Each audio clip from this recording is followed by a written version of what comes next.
I've been told this body is mine. Who lives here? How do they animate my limbs? My fingers pringle at the possibility of being worth something. If I'm to find this within myself, I must consider what lies under the crevices I've hidden in my flesh, chambers of realities I've yet to explore.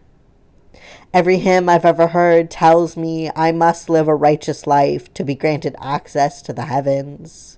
Still, I might not return to prayer.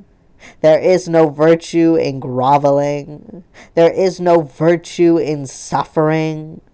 Lord, do I know the inside of a disposable razor better than I know the creak of a pew? I also know spending this existence repenting would mean I could not spread the unconditional acceptance this faith has been founded upon. What is more righteous than loving? What is more righteous, cleansing yourself for approval or worshiping yourself clean? I haven't cut myself in 2 months, and isn't that better than clouds? Of course, I hope the heavens are more than just clouds, and the hells are more than just flames. Of course, I hope whatever I do here means something, that the self-love I am learning to conjure will not disintegrate when I die.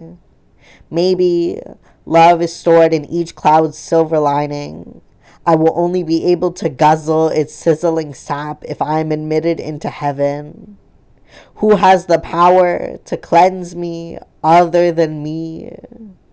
And if the Jewish theory that my soul is made of 5 different layers of reality is true, then Nefesh is grinding away at the gears in my legs, propelling my every step, and Rach sits in my face, greeting each passerby with a wide smile. And the shaman knows this act may be meaningless, but may also provide meaning to another soul who seeks it. And Haya places a hand on the shaman's shoulder as they whittle away at the sack of paperwork, each file another wish I wish to achieve. And Yehida unites them all, the cable branch to the wall of existence. They are the closest to knowing who is on the other side. I can only imagine the wiring to be composed of lavender oil, flower agate, and starlight. I think I may also be composed of starlight. There is no other way I could emanate so much kindness and still feel so far away from myself. Maybe the gears in my legs are jammed, or my lips need greasing, or I'm simply in a 6th reality where I cannot connect to myself. Rach must be holding the razor, unsure how to take it apart without me. Yehida must be unplugged. And if there is such a thing as cosmic consciousness, I wonder if there ever really was a wall, or if my soul is connected to itself. And if this too is true, then humanity must be divine. We must both be the artist and the art. How beautiful is it to marvel at yourself? How marvelous is it to be the first breath before the first scream of every newborn? How righteous is it to love your neighbor and yourself without any competition? I must have the power to admit myself into heaven. Who will be waiting for me when I get there? Will they accept me the way I am supposed to accept myself? Maybe love is a toll fungus we have yet to learn to extract from our own bodies. Maybe there is no such thing as love without bruising. My soul must be a shade of fluorite. And my friend Chelsea says, when we die, our soul dissipates and all that love we've gathered throughout our lives goes back into the world. In which case I must be a saucer of refreshment, just waiting to brighten every garden with a hue one might only describe as an Instagram filter. Let me filter this world with Juno. How my internet girlfriend was able to yearn for me when the numbness from the Zoloft incinerated my ability to feel it.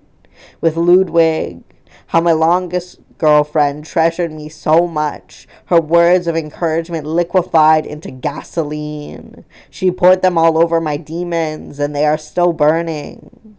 With lo-fi, how my most recent girlfriend, who is no longer my girlfriend but my best friend, stands by me with a fire extinguisher, ready to combat any excess flames.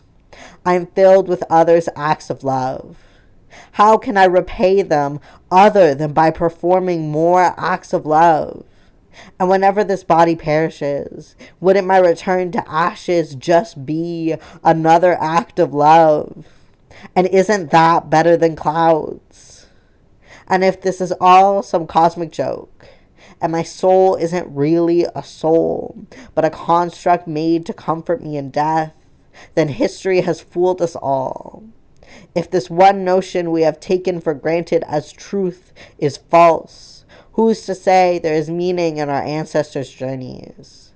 Who's to say their near-death experiences were really warm and filled with the light of spirits they later turned to art? Who's to say art reflects life and life does not reflect art?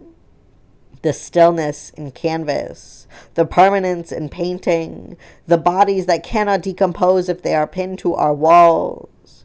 We must all be framed to the grass, then. We must all be sparked into existence by nothing more than two bodies attempting to find something other than moans, orgasms, and hickeys. When we die, there is nothing more than eternal oblivion. Once I believed this, I am no longer so sure. There are still stars in our skies, and what are stars if not proof that there is, in fact, light after death? All of the tenderness within me has to go somewhere. Sure, I may still be worth nothing, but where is the love in that?